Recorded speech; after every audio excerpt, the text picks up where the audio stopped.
everybody, it's Eva here. Welcome to my channel and welcome to a brand new Sims 4 speed build. And if you are a Bridgerton fan, then you might enjoy this video a little bit more than usual because I am building a Bridgerton-inspired British estate since the new season of Bridgerton came out last week, and I've been hooked on it. Still not finished, so please no spoilers.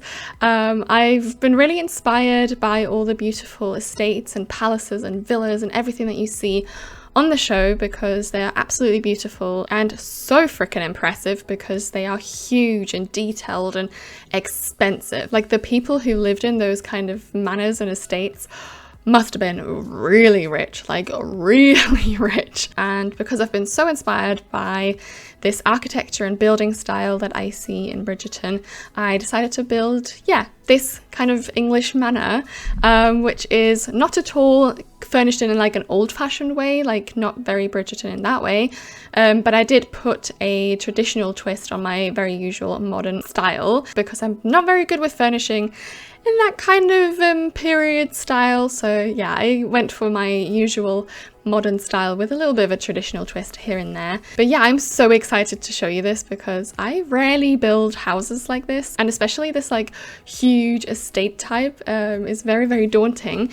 And it kind of reminds me of like the early days when cottage living came out, and I built a lot of British cottages and British farms and stuff like that. But this time it's this really luxurious and grand Georgian estate because I really love the Georgian architecture style. I think it's absolutely stunning, and it is very much what the homes in Bridgerton look like. And if you haven't guessed it yet, yes, I did get some inspiration from the house where the Bridgerton family lives, because their house is so beautiful with the red brick and all the beautiful wisteria at the front. It's so stunning. It's definitely not a copy of that house in any way. I kind of designed my own Georgian estate with a Bridgerton twist, so they will look similar but not identical. This is not a replica of the Bridgerton house in any way.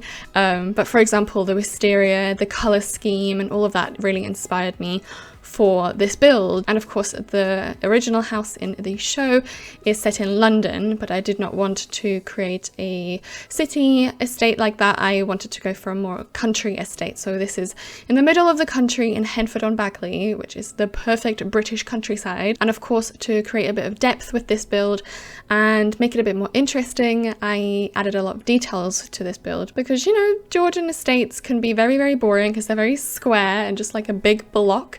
But I tried to create, like I said, depth by using lots of little details. For example, the wallpaper with the corner trims and the windows, some columns, like some window details and little bits and bobs to make it a bit more interesting. And I'm not gonna lie, I love the final result of it, especially with that beautiful fence and the gate that I used at the front. Those are both CC, by the way, so if you're interested in any of the CC, you can find it in the description box down below. Everything is linked as well. And yeah, I love that fence, absolutely love it, and that gate just makes it. I couldn't find any good gates that are part of the gates from Max's, who's surprised. So I downloaded this one, and together with this fence by Jim07, I think it really makes the whole estate look. I really love how it all turns out. I know I've been like fangirling and probably said Bridgerton like 50,000 times, but yeah, I just really love that show, and I had so much fun creating this build inspired by the show. And yeah, I really hope you guys like it as well. I mean, if you do, then please show your support by liking the video and also subscribing, and also leaving a comment down below because I do read all of your comments and I really appreciate every single one of you guys. So yeah, but anyway, moving on. Of course, being a country estate, I really needed to do a lot of landscaping, which is why there are a lot of plants and a lot of flowers out front especially, and obviously at the back, which you'll see later on a bit in the video. Yeah, I placed lots and lots of plants, and I went for a color combination of white and purple/pink flowers because I really wanted to tie in the colour of the wisteria. I will go a bit more into detail about the exterior when we get to the backside and the garden there, which is absolutely stunning.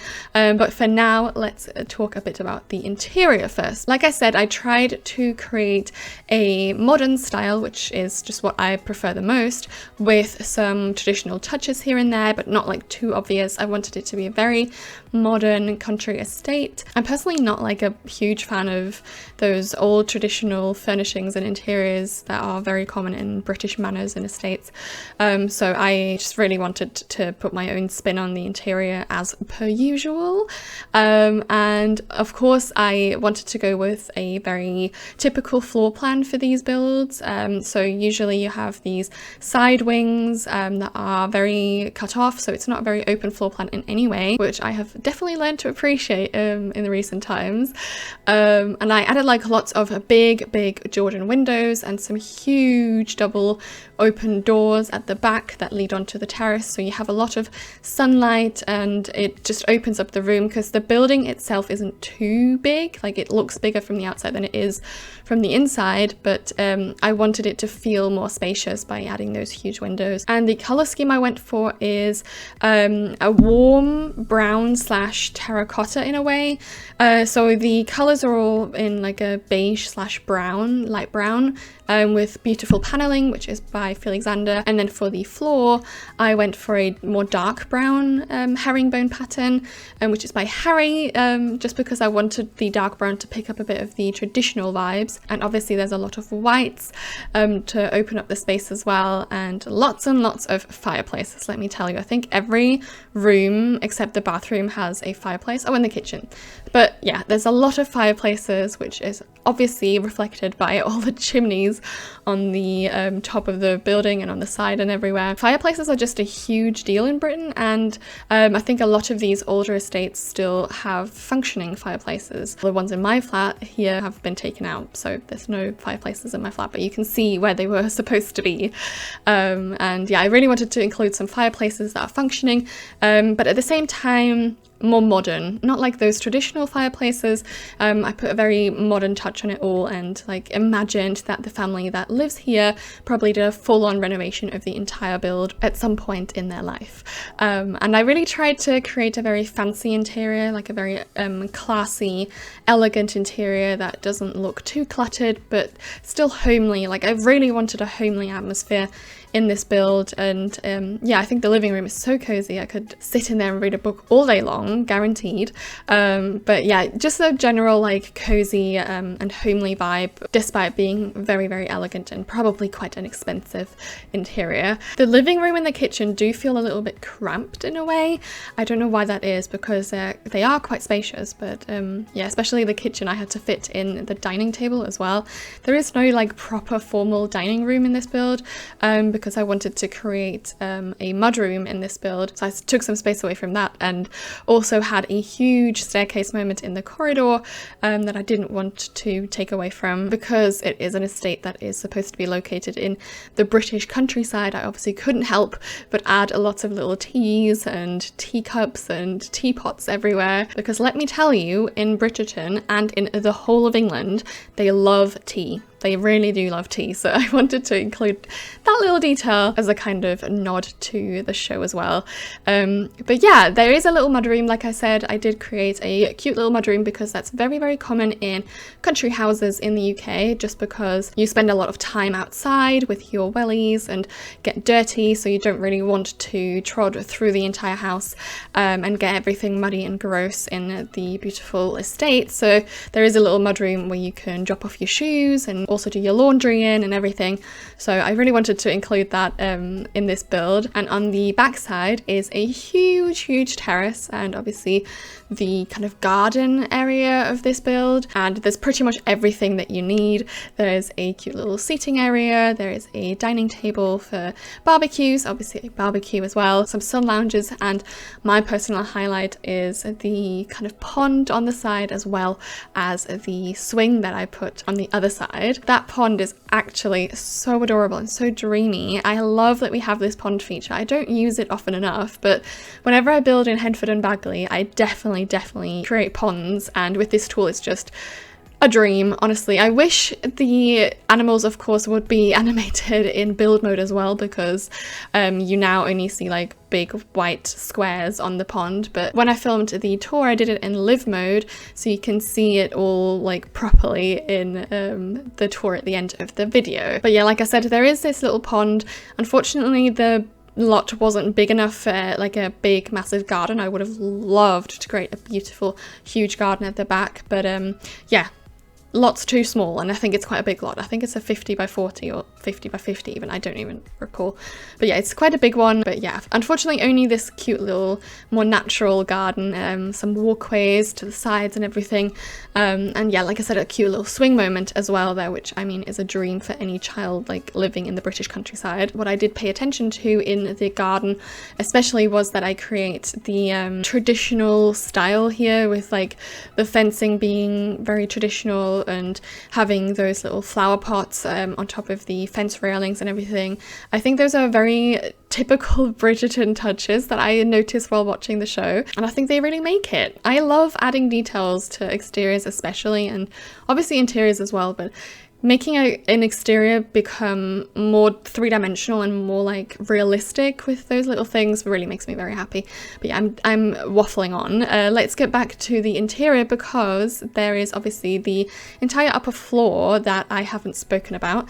There is a bedroom and a nursery, so there is only 2 bedrooms and 1 bathroom, but like I said, it looks bigger from the outside than it actually is on the inside. And I do need quite a lot of space for the rooms. I didn't want to make them really, really tiny. But yeah, the bedroom is really, really dreamy. Again, like the living room has this kind of beautiful sunlight flowing in, and it's a very similar vibe. And oh yeah, I forgot to say, in this build, I'm pretty much using the same art like all the time, mostly the living room pictures from Felix and Harry, and then there's this beautiful abstract painting by Peacemaker, which I used in, yeah, I think every single room, but it ties in the colorway so beautifully, and I love an abstract moment. I think abstract paintings are such an interesting style of paintings, and I love them in a room, and especially if it's a very upper class, high-end, elegant room. I think abstract pictures are the way to go because they just look beautiful, and that one by Peacemaker is to die for. So yeah, it might get repetitive seeing that everywhere, but it's here to stay. So but yeah, the bathroom in this build is probably the most modern room in the entire build. I did not include very many traditional features in this just because I really wanted it to be a very modern style. Last but not least, there is the nursery that I told you about earlier, which is located on the other side of the top floor, and it's such a cute room. I absolutely love it. I really love adding fireplaces to kids' rooms and then framing those with bookshelves. I really love this look, and it's very British in my opinion. And I went for such a cute little wallpaper by Ravisheen with like little birds, and the colour scheme is absolutely stunning. I did go for a bit of a lighter colour scheme. I did download the Rawsome Kids Bedroom set by Peacemaker, which I, for some reason, did not have downloaded yet. So yeah, a lot of items from that set in this kids room, and also a very realistic looking crib, which is by Panda Sama, and it's functional as well. It's like a modded crib, so absolutely love Panda Sama's kids and like toddler CC anyway, especially like that rocking horse is probably my favorite piece of CC they ever created. Oh, and also the little chef's toy kitchen, that one and the rocking horse are my favorites. That is everything that I have for you guys today. I really hope you had fun watching this video and really like the build. Like I said, leave a like and also subscribe, and I can't wait to see you again next week with a brand new Sims 4 speed build. Bye!